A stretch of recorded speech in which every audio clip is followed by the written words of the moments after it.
اچھا مرشد، اکثر نماز کے بعد میں نے بہت سارے ہمارے نمازی بھائیوں کو سر پکڑ کے بیٹھ جاتے، پتہ نہیں کیا پڑھ رہے ہو. آپ نے فرمایا سر کو پکڑنا نصرت کی علامت ہے.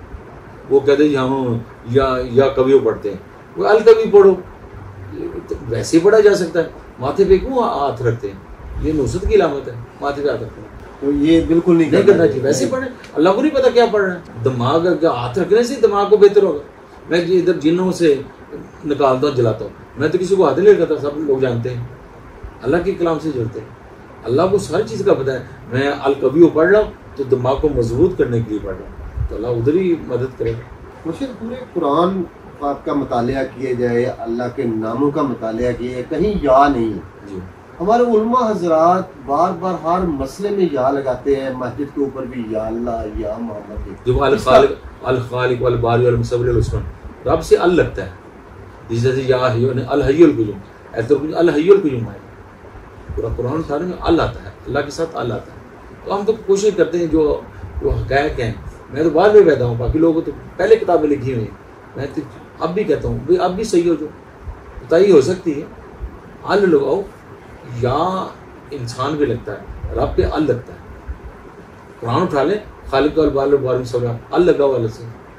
الرحیم یا رحمان کہیں بھی نہیں لگا، الرحمان خوشی. بچے چھوٹے چھوٹے بچے والدین کا کہنا نہیں مانتے، کیا وجہ؟ وہ لقمے کی پرابلم ہے. آپ نے لقمہ جیسا کھلایا ہوگا ویسے ہی تربیت ہوگی. اس لیے قرآن کہتا ہے حلال بتائیے.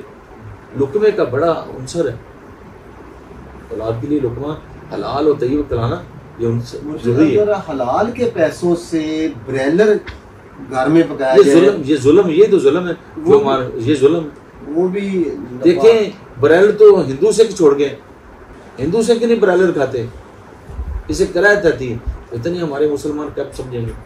ٹوتھ پیسٹ کا فیشن ہے، مسواک سے لوگ دور ہو گئے، جبکہ آپ سرکار نے اس کے بارے میں وضاحت کر دیں کہ اپنے جانے والے یا علماء جو وہ مسواک پہ فوکس کیوں نہیں کرتے. دیکھیں مسواک اب جو دین کی چیز ہے اب چھوڑ دیں گے، غیر مسلم وہ چیز لے لے گی. مسواک افضل ہے، اور مسواک آپ مسلسل کریں تو آپ کو مدے کی بیماری نہیں گزر سکتی. آپ ٹوٹ پہ منہ میں ڈالتے ہیں، آپ کو پتہ نہیں کیا چیز اس میں ڈلی ہوئی ہے، کیا کیمیکل ڈلا ہوا ہے. آپ کو تو پتہ یہ مسواک کی چیز کی ہے. وہ جو آپ منہ میں ڈال رہے ہیں آپ کو کیا پتہ حلال ہے حرام ہے؟ آپ کو تدارک ہی نہیں وہ کس چیز کی بنی ہوئی ہے. آپ منہ میں ڈال لیتے صبح.